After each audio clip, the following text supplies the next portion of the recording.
And I just know that when people had asked me a fantastic question that stayed with me, that grabbed me around the throat and wouldn't let go, was honoring, challenging in very appropriate ways.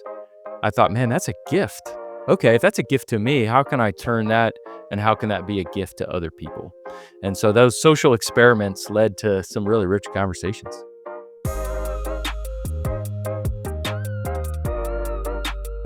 Hey friends, we got a special one for you here today. I love introducing you to my friends here on H2 Leadership Podcast. I've got my friend and also my brother today on the podcast. JR, awesome to have you here, man. Always good. A friend of the podcast. You've been on here many times. Guys, got kind of a cool offer today. If you just shoot us an email at hello@h2leadership.com, hello@h2leadership.com, and ask JR the question that you want to ask him, because we're talking about questions today. We will send you this puppy, brand new book, The Art of Asking Better Questions. That's what we're talking about today. Actually, that's what I'm asking you questions about today, and we may or may not flip the script. So congrats, first of all, on this book. How was the process different for this book than all the other books you've written? Yeah, thank you, Alan. That's very kind of you. I've written and co-written and contributed to several books, and I'm grateful for that. And I've believed in all of them, but this is what I would call my passion project. Each time I would finish a book, I would say, this is good, love it, but I know I've got at least one more in me. And this has kind of been burning in my bones for many years. And I would say I've been studying this idea of questions and question asking very intentionally for at least a decade. And, I've got my doctor of ministry, and my advisor said, I'll be your advisor on one condition, that you write on equipping kingdom leaders to ask better questions, because I really believe there's a book in there somewhere. And I'm really grateful for Dr. Derek Cooper and his willingness to do that. So there's been just a fascination, maybe even an obsession with it. It's been modeled well, as you know, in our family, especially our dad. And really wanting to dig into that on an academic side. This is not an academic book in any way, shape, or form. I mean, I wrote the dissertation. Heck, I don't even want to read the dissertation, and I wrote it. But of taking the key principles and findings and writing it in an accessible, bringing the cookies to the bottom shelf kind of book. So let's start with that. You dedicated it to Dad. Why? Well, as you know, Alan, Mom and Dad are great question askers, especially Dad. And we grew up, you grow up in a home and you just feel like that's normal in everybody's home, until you realize when you talk to others in college and after, wow, they didn't have dads that were there and they loved them, but they didn't necessarily have as an intentional of a dad or as curious of a dad or a dad who really wanted to ask good questions. And we saw that not just in our family around the dinner table, but we saw Dad in the neighborhood or talking to other friends or in the lobby at church. And that really stoked a lot of seeing that. And some of those questions that Dad asked still stick with me today. And as you know, he still is asking those questions, not just of us, but even of our kids now too. So I'm curious, Alan, how have you seen that modeled with Dad? And you know that to be true of him. How have you benefited from Dad's good question asking? Yeah, I was thinking about my earliest memories of questions and getting asked questions by Dad. I'd love to hear this from you as well. We grew up playing sports, so T-ball. I remember showing up at Greenbrier School and hitting home runs as one does in T-ball when it's that easy. And he had this giant camera, and afterwards he would hand it to one of us and he'd interview the other person as if he was a sportscaster. Obviously every kid feels special when you hit home runs and your dad interviews you, but I look back later, he had this like big old glasses. It was the 80s after all. Don't forget the mustache and some kind of fake microphone that he was always interviewing us with, and just having fun with it, but also realizing that my dad really cares and he's curious. So that was one of the funnier things. What about you? What's one of your first memories of being asked engaging questions by Dad or otherwise? I have memories of just riding in the car. I know dad was really intentional, especially on the weekends. If he needed to run to to Home Depot or something, he would just throw us in the car. And it wasn't just take us along while we were in the car. I think he really intentionally utilized car time to ask some questions, to really get to know us and, not just like, how was the youth group retreat or how's math class, but really digging in of going that next level or two of follow-up questions about that. Or, hey, what's your opinion about this? Some world issue or problem or global news piece. He'd say, what do you think about that? And that is naturally curious. And as an Enneagram 5, he really likes to study and learn. And I think a lot of that is baked into him. But I think he was very intentional of really just wanting to be a student of human nature and be a student of his family, which I think we felt really loved in the process. Even at UVA football games, and when we would go, driving there or walking to the stadium, there were opportunities to just walk and talk, drive and talk. And I think he utilized that really well in our family. Yeah, we come by it honestly, and I mean, really, both of us are professional question askers, not just hosting podcasts, but literally, we ask people engaging, deep questions that lead to transformation for a living. And I don't think either one of us would be doing that without those early memories of that. I assume you agree on that. Yes, I absolutely do agree. And we've been shaped by that immensely. That is the main factor, and very foundational. But I think there were some other ones too. Two in particular, I've noticed the most inspiring people, the leaders that I say, oh, I want to be like them or learn from them, I want to spend time with them, were those that were always asking questions, good, thoughtful, courageous, curious questions of God, themselves, and others. And I also noticed on the other end, those people that seemed to live small lives, not judging them, but just weren't very inspiring, um, weren't asking or weren't asking those kinds of questions. And so as a result of that, I began to notice there's a theme here.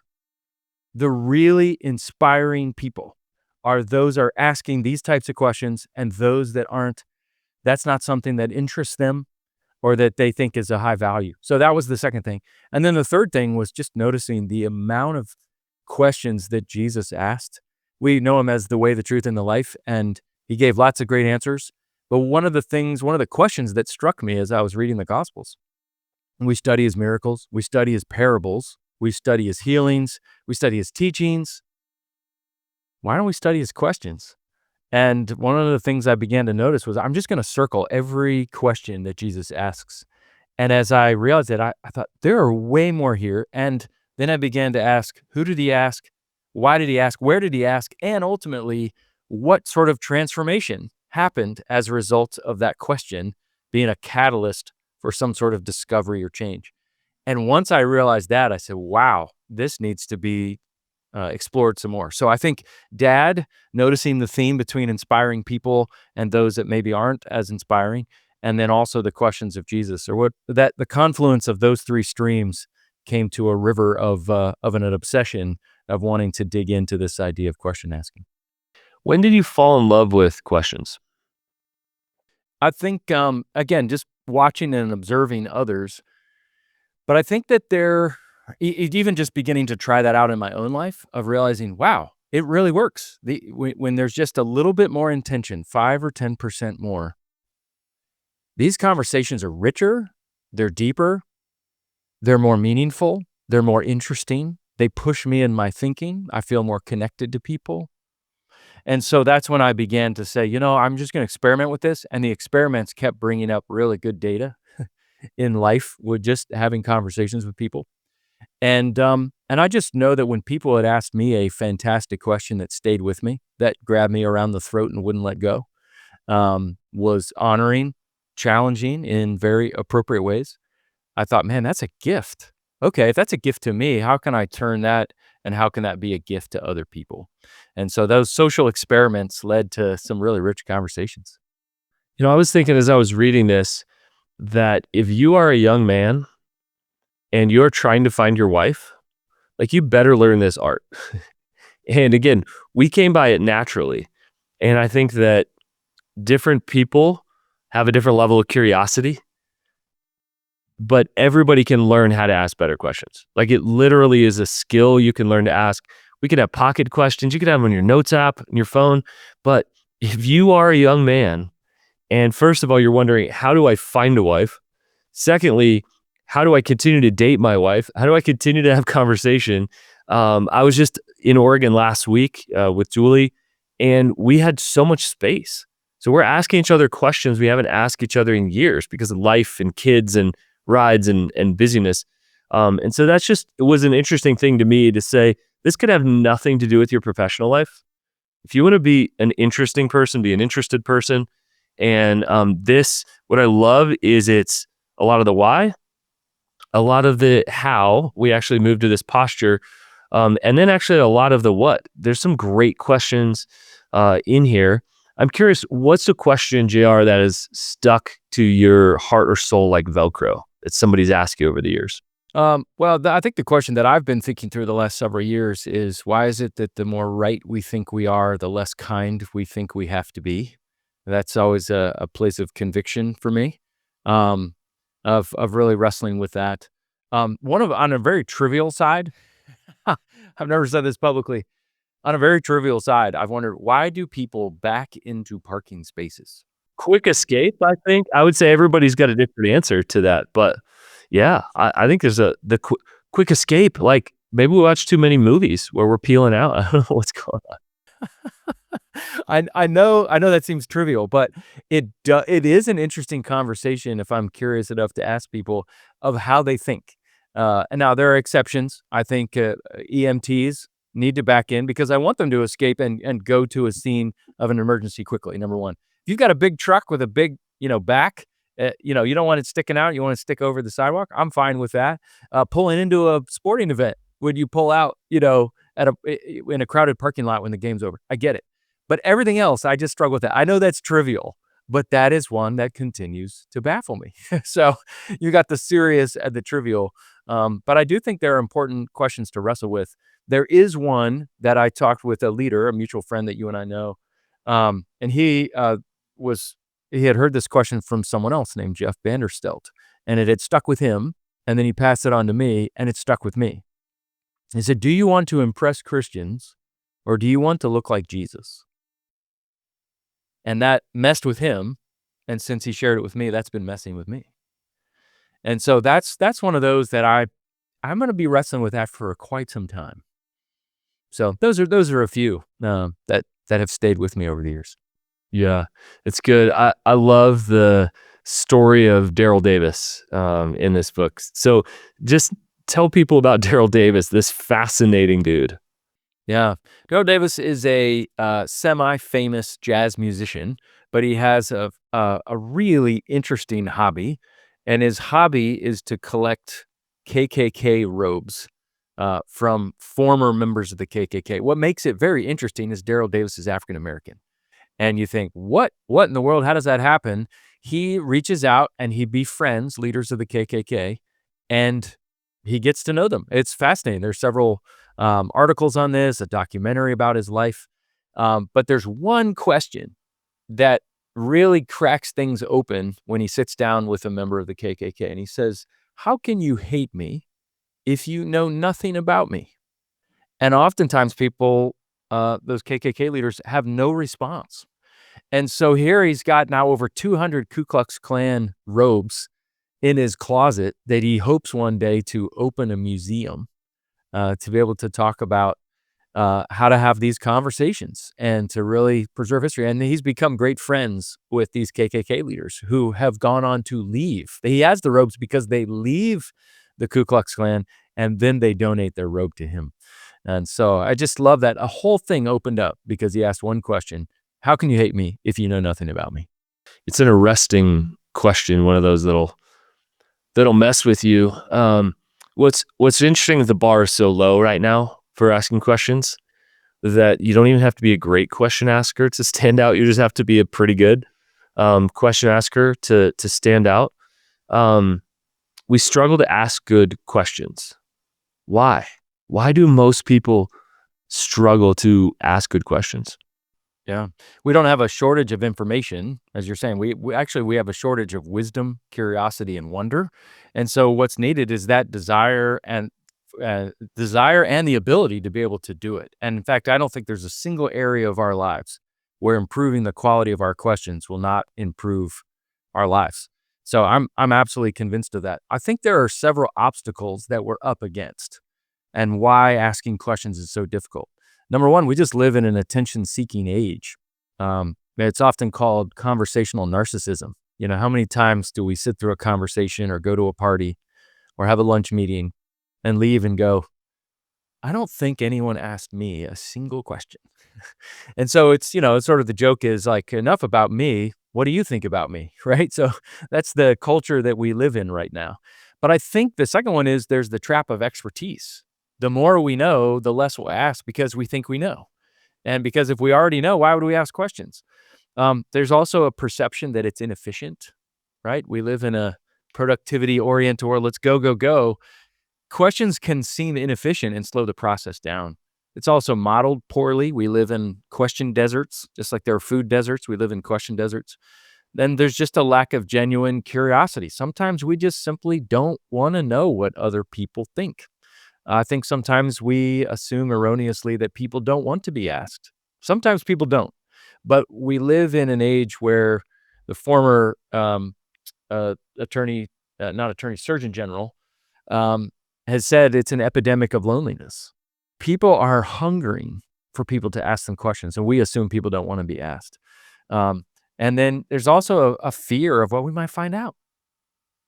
We might find out some things by asking ourselves or God or others that we don't really want to know. So it takes a lot of courage. And then lastly, it does require some deliberate practice. And so because it requires some work and energy and investment, people are saying, I'm already too tired. I don't have any time to do this. The bad news is, yes, it does require some intentional effort and deliberate practice. But the good news is it's worth it. And that's the whole point of the book. It'll take some work, but I'm trying to convince people it's absolutely worth it. What's your favorite part of this whole book? Well, that's a difficult question. I mean, the easy answer would be like all of it, but I, I'm a practical person, so I would say probably the last third of really trying to, assuming people are convinced. Okay, yes, questions are important. Yes, it's going to require something of me, but I want to do it. But to really get ridiculously practical about it in the last third of the book, of things you can do before a conversation, things you can prepare for, things you can practice and participate in, and then third, what you can reflect upon when you're done with a conversation to say, how did I do? So I think that to get down to the meat and potatoes at the end of the book is the thing that I got most excited about. And what I'm hearing back from others going, I tried that and it worked. Or I'm really trying to work this muscle by doing this practice. That's really is what gets me jazzed. Yeah, I love this at the very end of the book. It's spiritually oriented reflection questions, self-reflection questions. And again, I want to encourage you, you don't have to think up questions on the spot. It's incredibly hard to do that. Some people have that ability. Most people don't. Have a list in your phone. Uh, Prepare. I was talking with some guys in a group that I'm part of, and we're like, prepare ahead of time before a date with a couple of killer questions for your wife that you're like, man, I've just been thinking through this and I'm not sure we've talked about this ever or in a while or whatever. I think there's some kind of shame that people have of like, man, I should be able to come up with this in the moment. And I just want to normalize that, man, there's great questions in here. JR has spent years thinking through and probably some of them borrowing, some of them creating phenomenal resources um, in this. And man, I there's question books where it's like, here, the little book of questions. I'm reminded you can go to ChatGPT and get questions formed in that sense. But I'm not sure that there's a why, how, and what around questions out there right now, which is probably why the book is doing really well right now. Copies are selling. Congrats. It's awesome. I'm just curious, JR, for you, what would you love to hear somebody say who's like, I kind of suck at asking questions or thinking about them? What phrase would you love to hear them say after like putting this thing into practice? They would say it took some intention, but now I get it, and I'm seeing some results. I wrote this book because I want it to change people. right? I mean, numbers, I get it. It's a business in terms of publishing, but I really love to focus more on the stories. I'm in it for the stories. I want people to be changed. So if there are stories that I have the privilege of hearing, it would be such a gift to be able to hear people say, I was just kind of frustrated, or I can always think of a great question after a conversation, never in it, and I just want to kick myself. But maybe, and you mentioned some of these already, these practices that are at the end of the book. Like I say, go into every meeting with 2 or 3 questions prepared that you could ask. Doesn't mean you will ask them, but just have them prepared. You can think of them, you can write them on an index card in your phone, but just be prepared. And just that little practice of hearing from people saying, I didn't ask all 3, I asked only 1, but that 1 was really helpful. Or yeah, to have a core list of 5 or 10 to have in your literal or metaphorical back pocket that you could ask. I've got a few of those that I love to pull out and ask, because I've found it just pulls things out of people and engages deeply with them. And so just hearing those stories is what I would love to see happen of, marriages connecting further, relationships with kids, friendships, leadership, of saying trust on our team has never been have been higher. Those are the sorts of things that really excite me. Again, I don't think there's a single area where learning to ask better questions would not bring great evident benefit. I can't think of one. We have a lot of coaches listen to this podcast. We pretty much everybody we attract here to this podcast is a leader. They know they have influence. They want to grow. They're already hungry, or they wouldn't be listening here. Let's talk about coaching for a second.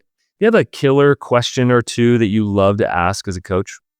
I just wrote this in our newsletter this morning, but there's a quote by the economist Thomas Sowell, who said, there are no solutions, there are only trade-offs. He was talking about the economy, but I think that's all of life.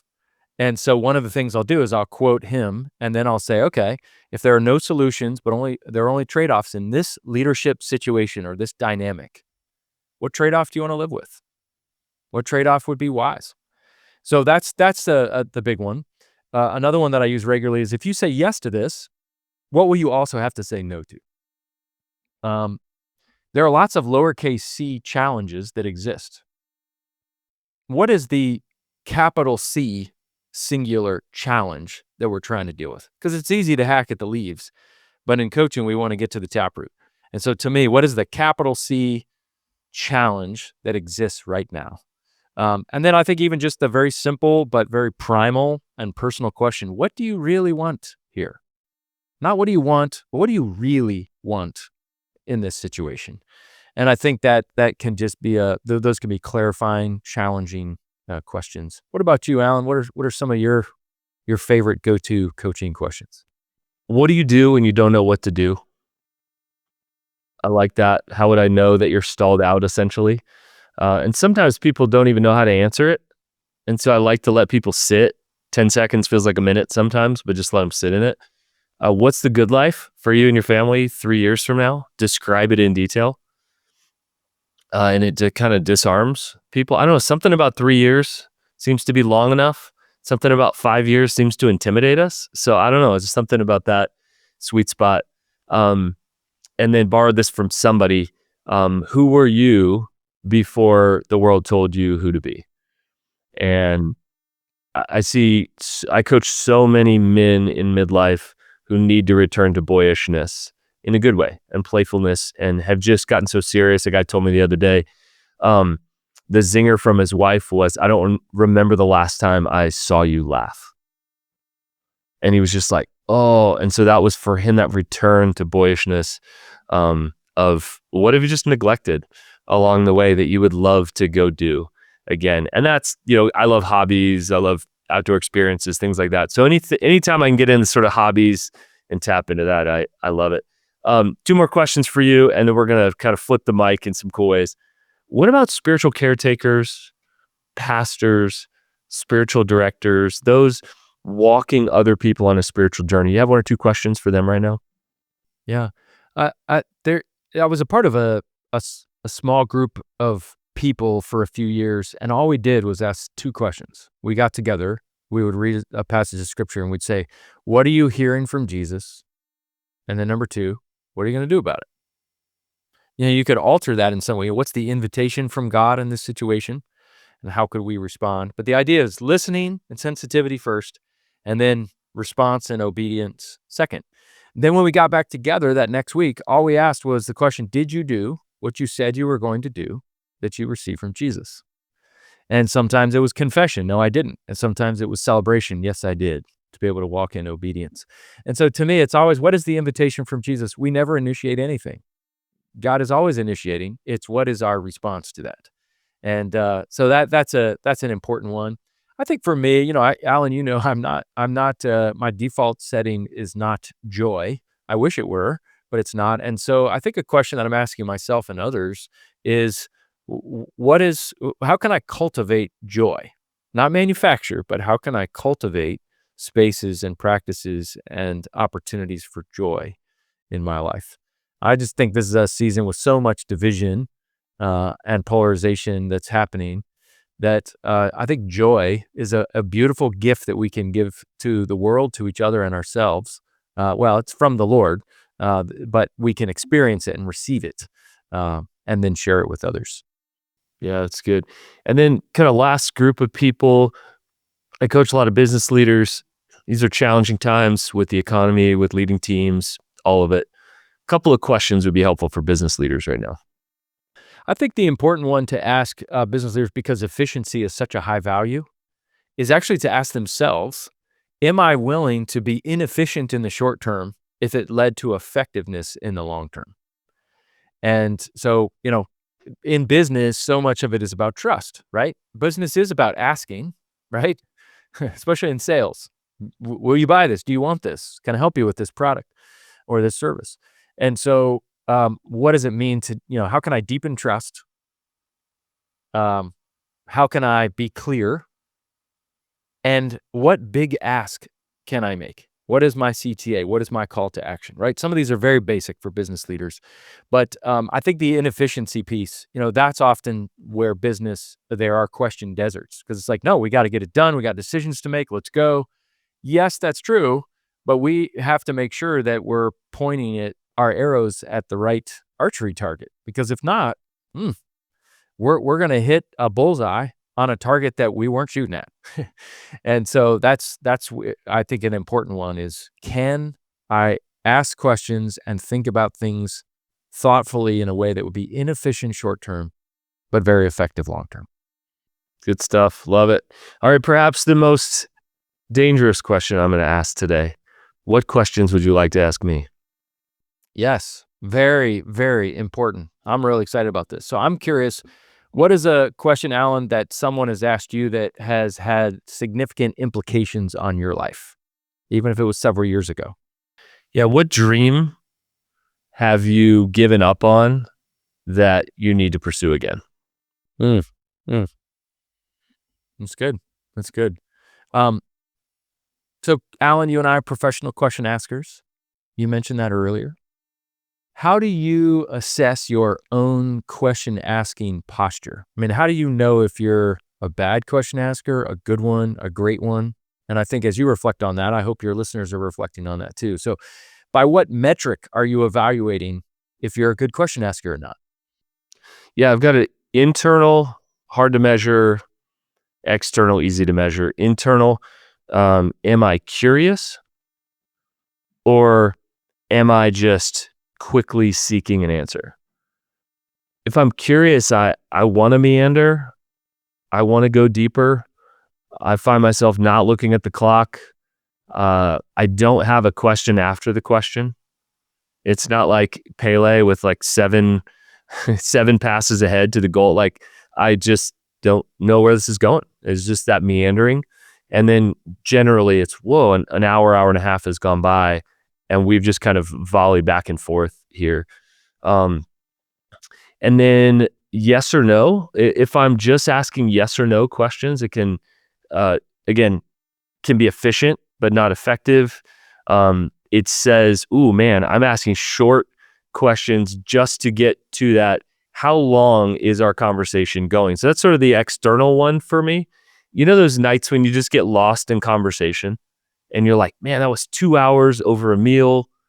Man, okay, that was good. That was healthy. That was helpful. I was curious. They were curious. We kind of got lost in time. And then again, the internal piece of going, was I really curious about that? Or was I just, not that I was asking to trap them, but I was getting just a piece of information that I was soliciting for. So those are the internal, external measures I utilize. Great. I love it. So what's the question or the questions that people don't ask you or don't ask you very much that you wish they did? I have probably one or two in the different areas of life. I'm an adoptive dad, as you are. And I wished people asked, what is hard about being an adoptive parent? Probably the better question is, what is different about being a parent to adopted kids than to biological kids? Because I've got two of each. And I find myself having to explain that a lot, or thinking that I have to explain that a lot. Wishing that somebody would have just asked me, so that I don't have to sort of go backwards in that. So in that parenting sense, yes. Also about adventures. I find myself, I do some really, really cool things. I live in a great place. It's easy to go find adventures. And I find myself, especially with my kids, wanting them to ask me about a moment, an opportunity, what I learned in this different culture, how this was helpful. And I kind of hold out hope for that. Generally, when we turn old picture books, remember those physical pictures I printed at Walgreens or Walmart? That's when I find them asking those questions. And so I think that's a longing that I want to continue to have of, Dad, can you tell me about that time when? And what did you learn in this scenario? So I hold out, maybe that's them. I have one, my daughter's in her 20s. So maybe as my kids get older, they will start to ask more of those perspective questions. Maybe they're just too young. And then I think I wish that people who were about to launch a business, especially a coaching business, would ask me what the trade-offs really are. What's really hard about this? What should I know? What would impact me from not doing this? What should I be prepared for? It looks like your life's a dream, right? You just like drink coffee and have conversations with people and get paid well by the hour. What's really, really hard about this that may prohibit me from launching or continuing this business? I'd love to save people a lot of pain. I love that. That's really good, Alan. That is one of my go-to questions. What do you know now you wish you knew when you started ministry, business, leadership, et cetera, et cetera? Yeah, that's great. How do you know, you're a good question asker. We're really grateful to have good models for that. How different do you think your life would be? And how different do you think the lives of the people around you would be if you weren't a good question asker? I'd say different to fairly different. I would not be around the quality of people that I am around. And that's not just because if you have a podcast, you get to know some cool people and talk about cool things. I can reverse engineer when I got to know somebody, say, how did I get to know that fascinating person? How did I get to coach them? How did I get to interview them? How did I get to have a cigar with them? How did I get to whatever, and go backwards? Almost without exception, I asked them the best question of anybody else around the circle, and they said, hey, if you'd like to talk more, I love this conversation, or I'd love to get together. And what's interesting is a couple of times those questions, I wondered if they were too personal or too much. And they received that not as challenge, but as intimacy. That's great. I think I know what you mean in terms of reverse engineering. How do we find the balance between being intentional but not being robotic? How do you navigate that in your own life with questions? This dude, D. Hawk, former CEO of MasterCard, uses this word chaotic. Enough chaos, enough order. That's actually how I play in podcast episodes. There's 3 or 4 killer questions that I want to ask you. Actually, curious questions. I don't know if they're killer to the audience, or to you, but I'm just curious about them.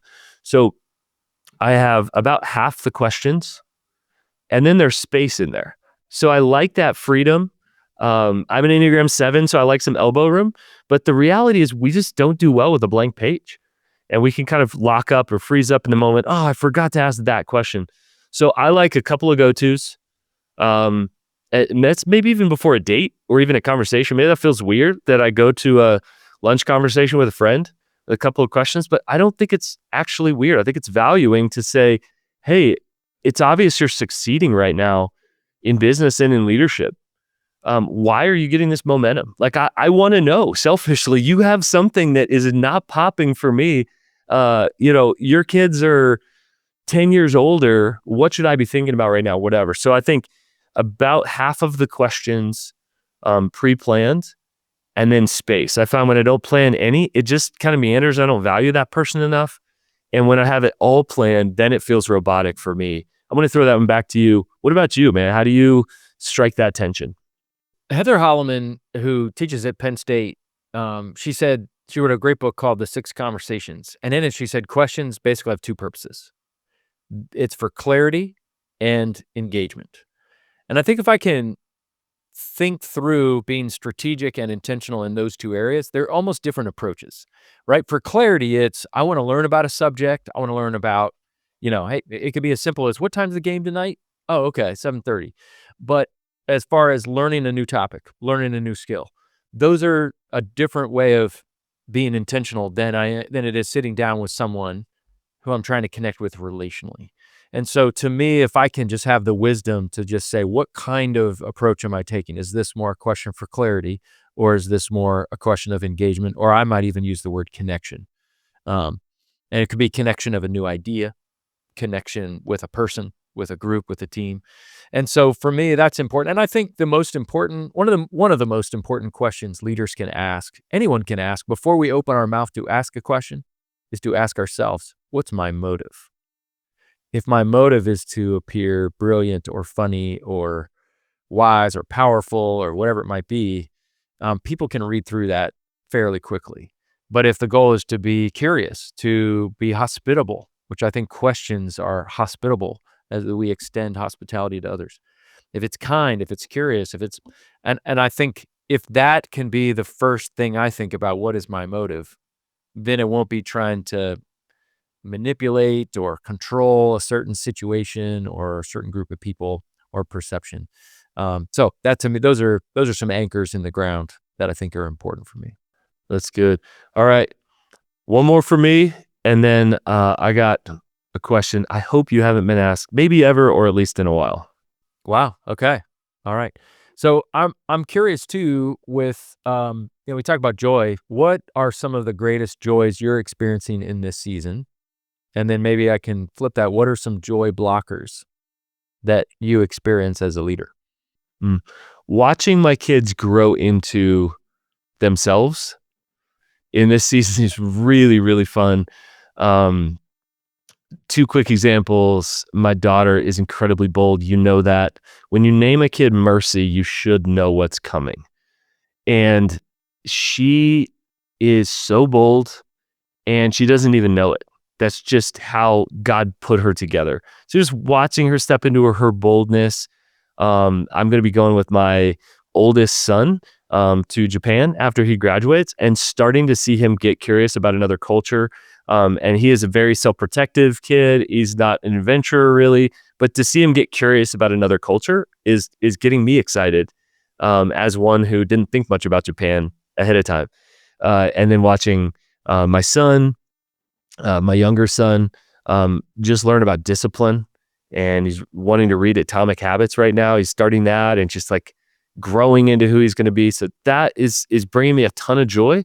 And I'd say the converse of that is anytime that I try to block them accidentally from being that. And I don't even know why I do it all the time. For example, my son Eli is doing 75 hard right now. What ninth grade kid does 75 hard? Go look it up. It's ridiculous. It's not fun. He wants to do it to block his Halloween eating of all the candy, to block bad food eating over the holidays. And so I'm like trying to, like, are you sure you want to do this? I'm like trying to protect him from doing this. Like, really? Like, he has this idea. And then in that moment, I'm like, what am I afraid of? for him? Like, what am I trying? Am I trying to block him from failure? Like, what is happening here? So it's interesting that those things are absolutely the converse of each other. And to go like, I was afraid that my daughter wouldn't get chosen for her speech, that she would get disappointed. Well, it turns out she was the only sixth grader chosen. She gave a speech to the school board. So the very thing I love watching her grow into is the very thing I'm afraid of her failing at and not growing into. That is ironic. Yeah, that's good. That's good. Here's a question I've been waiting to ask. Describe the environment where you are on fire. The environment where, and like in detail, the environment where you just feel like I am the greatest contribution to this room, to this people. I'm the most hospitable. So what's the room like? Is there food in there? How many people are in there? What type of leaders or people or humans or community members are in that room? Describe your zone, your dream environment. I had a mentor tell me years ago that when you're using your spiritual gifts, you'll feel simultaneously exhausted and exhilarated. And so anytime that I get done where I feel exhausted physically and mentally, but I feel emotionally and spiritually exhilarated, like almost to the point where I can't sleep at night because I'm like, oh, that was amazing. I just love doing that. Whether they felt it or not, I felt it. So take me there. What is that? I want to be in the room. Sure. I've felt that, and I've noticed this, that while I love speaking to large crowds, I could speak to several hundred, where I feel like I'm at my best is actually in rooms where it's like between 10 and 50 people, where I am actually more teacher-facilitator than I am teacher-lecturer. So it's got to be teaching. It's got to be around hungry people. It's got to be around people that are willing to participate and engage so that we're shaping something together, where I frame at the beginning and challenge them and saying, I'm not going to just talk at you for the next 2 hours or the next 2 days. We're going to shape this together. And if you think after the end of this time together it stinks, you have no one to blame but yourself. And we all kind of laugh. But what I'm saying is, let's shape this together. So I will be the captain of the team, but I'm not the coach or the owner of the team. Let's shape it together. I want to be out there setting picks with you, checking myself in and out of the game. I might have a little bit more authority here as the captain of the team, but I'm on the team with you, and I'm going to be doing. So for me, it's a room that is even shaped probably in a U shape rather than in rows and aisles, and so that we're looking at each other, we're participating, where people are hungry, they're eager to jump in. They have a posture where they're almost like physically and even metaphorically leaning in, rather than leaning back with the slow gum chew with their arms crossed, like, what do you got for me? But they're really anticipatory. And it's around a topic that's important to them. It's relevant. And that we don't know fully the answer yet, but we're going to figure it out together. And I wouldn't describe that as group coaching. I think, again, that's more teacher-facilitator. But I love those environments. I just last week in Chicago, I was working with a denomination for a day and a half, where they said, we know who we're not wanting to be, but we don't really know who we're supposed to be. And so to be in this room with about 20 leaders who are eager, excited, hungry, ready to go, wanting to trust the Lord, wanting to learn, and I was learning from them.